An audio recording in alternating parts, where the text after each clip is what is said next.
Martin Fayoulou Madidi, il sera de retour. Il est de retour aujourd'hui à Kinshasa. Beaucoup d'enjeux, les élections, la campagne électorale, ça sera pour bientôt, mais on connaît très bien sa position très radicale par rapport à la tenue des élections avec la machine à voter. Il exige le bulletin des votes. D'ailleurs, quelque chose, une logique qui coïncide, peut-on le dire, avec l'avis, le point de vue de Seth Kikouni qui pense qu'il faille reporter les élections. Mais d'abord, revenons sur le retour de Martin Fayoulou Madidi à Kinshasa. Il est venu battre campagne. Il sera présenté à la population. Merci pour la question. Deux petites choses pour mon frère. Je crois qu'on ne gère pas le pays quand on est responsable, un peu chef de l'État ou ministre ou un homme d'État. On ne gère pas le pays avec populisme. Vous serez le premier à dire que si le chef de l'État s'est rendu à l'UNIKID, il est allé à la campagne, il est allé. Alors le plus important, ce n'était pas la présence du chef de l'État à l'UNIKID, c'était la solution au problème qui s'est passé à l'UNIKID. Et ça a été fait avec les professeurs, d'abord pour calmer. C'est l'insensibilité qui... Non, mais hier, les gens sont blessés. Hier, il y a eu beaucoup de blessés. Vous n'êtes pas enfermés encore une fois? Ces mouvements vers l'essence de coût du gouvernement qui a reçu le parent. Je n'ai pas dit ici que les parents sont venus demander de l'argent, on ne récompense pas du tout. Mais ensemble, ils devaient réfléchir sur le comment faire parce qu'ils sont touchés. Il ne faudrait pas laisser la responsabilité à ces familles qui ont déjà perdu les leurs de dépenser dans l'argent. Martin Fayoulou, à Kinshasa. Et puis l'année prochaine, ça sera la même chose. Quand tu dis que Kimbika, il n'a pas fait, je te laisse la responsabilité. Peut-être que tu n'as pas l'info. Il n'a jamais vendu la carte biométrique. C'est un projet qui n'a jamais été approuvé par l'Assemblée nationale. Très bien. Martin Fayoulou à Kinshasa. Martin Fayoulou à Kinshasa, c'est un non-événement. C'est de l'ordinaire. C'est pas la première fois qu'il se déplace. Non, il ne revient pas seulement en tant que Martin Fayoulou, en tant que candidat qu'on mène l'opposition. Non. John Lungila. Félix dira le contraire, Kamere et consorts. Bemba aussi dira le contraire et Bemba dira le contraire. Prêtez votre oreille aux bases des l'IDPES, aux bases de l'UNC. Ils vous diront, ces militants de ces deux partis, que ce n'est pas lui les candidats qui vont voter, qui vont porter. C'est une construction imaginaire qu'on veut faire de Fayoulou pour l'imposer à l'opinion. Heureusement qu'on ne rêve pas debout et tout le monde le sait. Même toi, Bélédou, tu le sais, que Fayoulou ne sera pas voté. Fayoulou incarne aucune force, aucun espoir en termes de victoire pour les élections du 23 décembre. Croire en Fayoulou, c'est rêver debout, je crois que tu le sais. Et même John Lungila, le moyen. Il ne faut pas me prendre en témoin. Alors, John Lungila, on le sait, Martin Fayoulou, c'est ce candidat, de la plateforme Lamouka, très radical vis-à-vis de la machine à voter, mais il dit quand même revenir, battre campagne. On a suivi Jean-Pierre Bemba et Moïse Katumbi. Martin Fayoulou va battre campagne pour l'opposition, bien que n'étant pas avec l'UDPS et Vital Kamere. Comment ça va se passer? Il va participer à ce processus électoral. En même temps, il est contre la machine à voter. Y a-t-il pas contradiction à ce niveau? Vous avez mal à la tête, même quand vous posez cette question. Il n'y a pas de Comment réponse ça va à se donner. passer? Comment ça va se passer? Il n'y a pas de réponse à donner. Parce que déjà, quand vous suivez les discours de Katumbi, on va battre la campagne à l'américaine. Suivez les discours de Mozito, il sera élu 2 ans après, on va réorganiser les choses. Très bien. Suivez les discours. Il y a un peu une cacophonie autour de ça. L'homme des dynamiques de l'opposition, Prince Epeng, qui dit on va aller gagner ces élections, mais pas des élections avec la machine à voter. Quelle contradiction. Très bien. Mais alors que la CENI... Alors c'est quoi les non-dits dans tout ça, John Lungila? Vous êtes un fait analyste. C'est quoi les non-dits dans cette cacophonie que vous estimez? Non, le problème c'est qu'on sait qu'on va échouer. On est conscient de son échec, surtout pour ces rendez-vous du 23 décembre. Très bien. Bon, moi, je ne voulais pas prêter des intentions aux uns et aux autres, mais c'est que je sais, en fonction de capacités en termes de mobilisation, d'abord de la base, pas financière, parce qu'on ne peut pas avoir le soutien sans une base, ça sera de l'argent jeté dans la poubelle. Martin Fayoulou à la base de Moïse Katumbi. Qu'est-ce que Fayoulou lui-même apporte pour son élection en termes de base de son électorat, lui-même en tant que Fayoulou, avant d'attendre que le MLC n'agisse, avant d'attendre que les autres n'agissent, lui-même Fayoulou apporte quoi dans son élection? Des bonnes questions, hein, Christian Bosselé. On risque d'assister pour une fois à une opposition dans l'opposition. Moi, je crois que John se trompe énormément. Il est plongé dans une boue, je crois, imaginaire. Il s'est fait des idées. J'aimerais bien que tu me dises aussi quel était le poids de Chadari. J'aimerais bien que tu me dises qu'est-ce que Chadari représentait au FCC. Ce que l'opposition a manqué, c'est ce qui s'est passé au FCC. L'opposition s'est retrouvée, le FCC s'est retrouvé derrière quelqu'un qui ne représentait absolument rien. Il y a eu des grandes têtes, même si on pouvait aligner. On aurait dû choisir Matata Pognon. Même si on avait aligné 10 caciques de la majorité, on ne citerait pas le nom de Chadari. Chadari bénéficie de la puissance collective d'une famille politique. Chose qu'à l'opposition, on n'a pas ça. Très bien, mais pourquoi l'opposition n'arrive pas à s'unir finalement? L'opposition n'arrive pas à s'unir faute de l'intelligence politique. Faute du surpassement politique, faute de l'égoïsme. Vous savez, la Bible dit « Mon peuple périt pas parce que vous avez été géré par le diable ou parce que Kabila est au pouvoir. Mon peuple périt parce qu'il ne connaît pas. » Et l'opposition ignore sa plus grande force. La force de l'opposition, ce n'est pas le titre académique. La force de l'opposition, ce n'est même pas la base. La force de l'opposition s'appelle unité.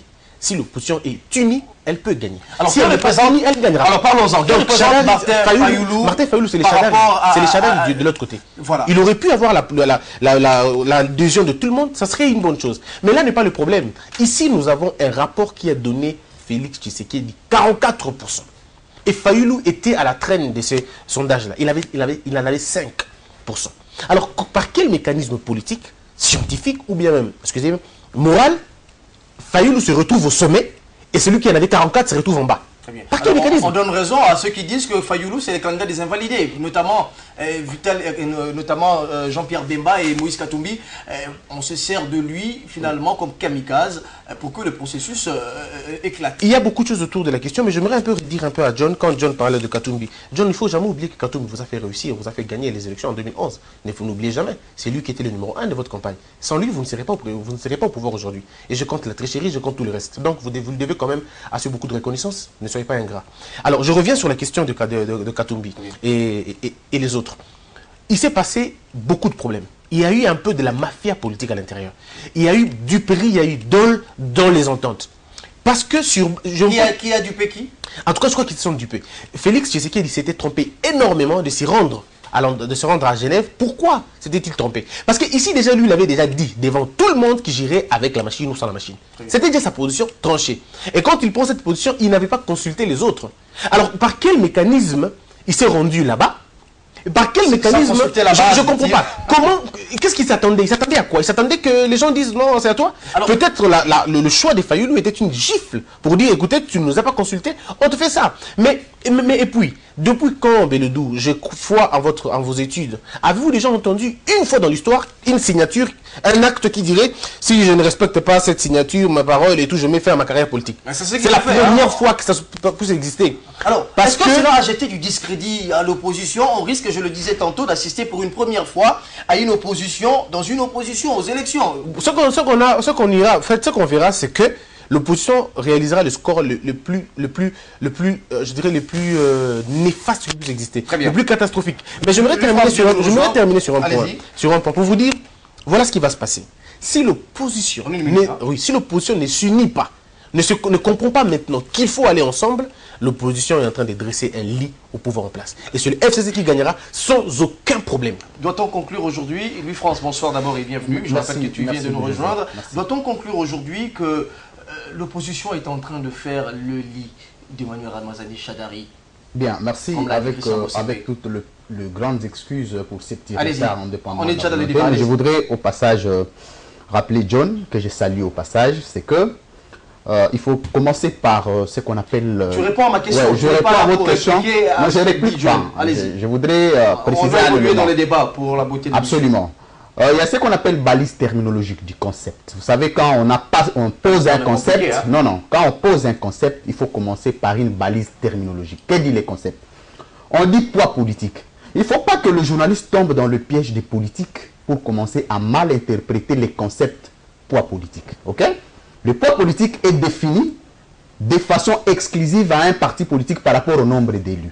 Ok? Mais le cas d'espèce ici, il ne s'agit pas d'un parti politique qui veut concourir aux échéances. Il s'agit d'un individu.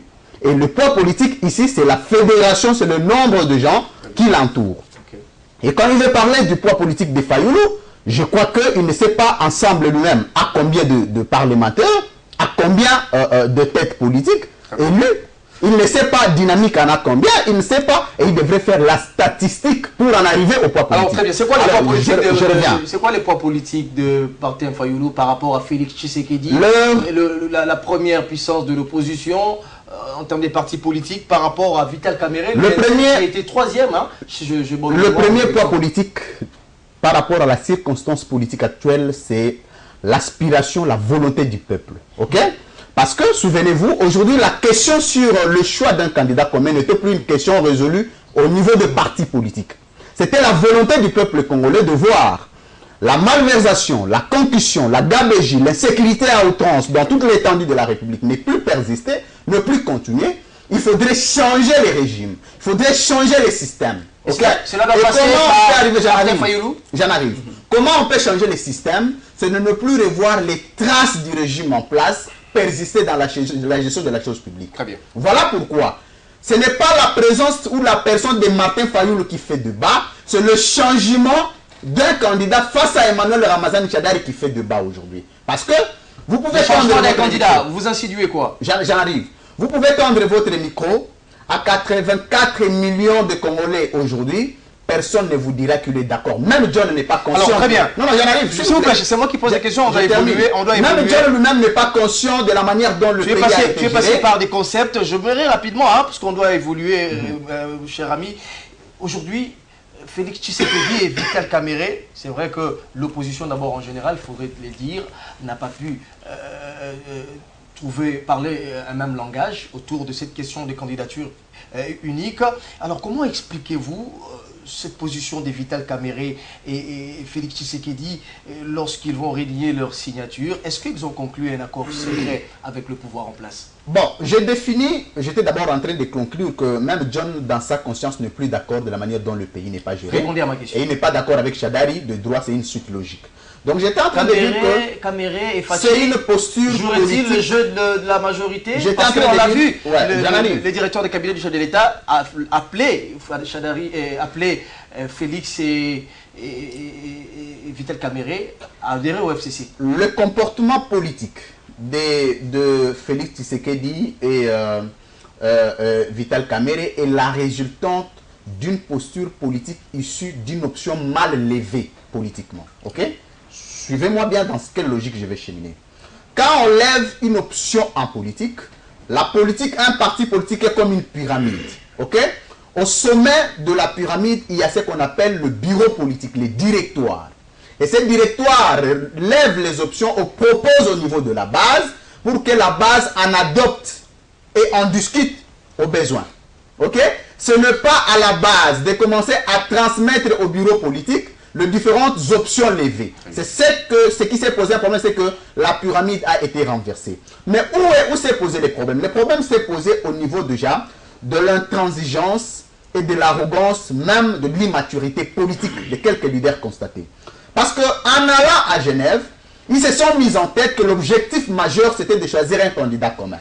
Et souvenez-vous, au meeting du 29, il était clairement dit, moi j'y étais, j'ai couvert, c'est que même si Félix était choisi, même si Vital Kamerhe et tant d'autres, le choix le plus ardent, l'ardent désir, était ou serait celui de voir un candidat commun qui incarnerait le leadership de tout le monde. Mais quand on arrive à Genève et on n'est pas dans la mesure de respecter sa parole, moi je trouve qu'il s'est posé des problèmes. Soit le deux leaders avaient exigé à leur base de s'acharner pour retirer leur candidature. Et il faut regarder dans quelle procédure la signature a été retirée. Parce que souvenez-vous que la signature fait partie des actes du principe de l'authenticité. Alors très bien. Quand on retire la signature par un acte verbal, ceci relève du pénal, c'est une infraction. Voilà pourquoi j'aurais voulu, je m'excuse, je termine par là, que le débat à l'heure actuelle n'est plus au niveau de retrait des signatures. L'heure actuelle est aller aux élections, de voir qui gagnera. Très bien. Alors, aller aux élections, voir qui gagnera. Aujourd'hui, l'opposition s'est montrée incapable de se réunir. John Lungila, le terme est bien approprié. Par quel miracle l'opposition va battre Emmanuel Ramazani Shadari quand on sait que déjà il se pose une opposition dans l'opposition, Vital Kamerhe de l'autre côté qui n'est pas d'accord avec, donc la base de Vital Kamerhe n'est pas d'accord avec la base de Martin Fayulu et autres. Par quel mécanisme, Christian Bossembe l'a dit, pour le reprendre, l'opposition a fait l'élite des Shadari. Par quel mécanisme l'opposition compte-t-elle battre Emmanuel Ramazani Shadari?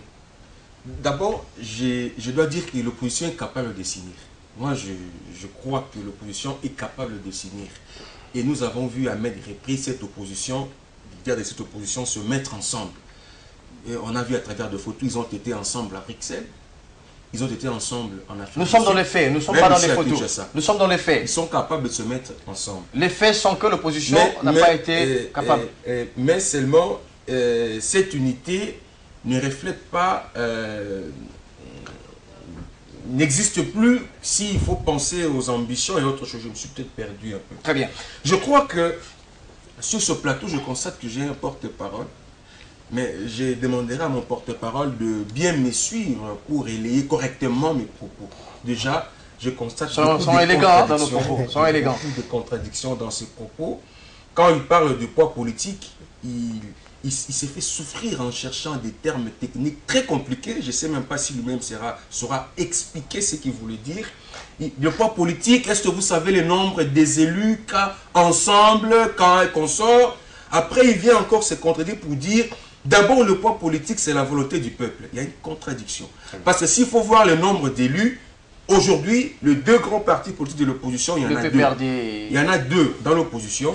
Il y a l'IDPS et l'UNC qui ont le plus grand nombre d'élus au niveau de l'Assemblée nationale, même au niveau provincial. Alors, il faut, quand tu parles de la volonté du peuple, la volonté du peuple a été exprimée à travers la réaction de deux bases de l'UNC et de l'IDPS. C'est ce qu'on a vu. Mais depuis que Fayoulou a été approuvé par des invalidés, jusque-là, aucune liesse populaire on a vu à Kinshasa. Peut-être au niveau de vos sièges du parti politique, on a constaté. Mais dans la rue, la réaction contraire à ce qu'on a vécu le jour même de son choix, en tout cas, je ne sais pas si je n'ai pas constaté, mais ce n'était pas le cas. Mais ce qui est vrai, Bossembe a comparé Fayoulou à Emmanuel Ramazani Shadari pour dire que c'est Fayoulou, c'est Shadari de l'opposition. Non. C'est plutôt l'inverse. Non, non. Shadari, c'est le secrétaire général permanent du PPRD. Il est à la tête du plus grand parti politique de la RDC actuellement, qui a le plus grand nombre des élus au niveau de l'Assemblée nationale. Même en termes de gestion des gouverneurs et consorts, le PPRD domine. Et donc, il a un poids politique, pas individuel, mais par rapport à ceux qui le portent. Il est porté par sa famille politique. Très bien. Madame, monsieur.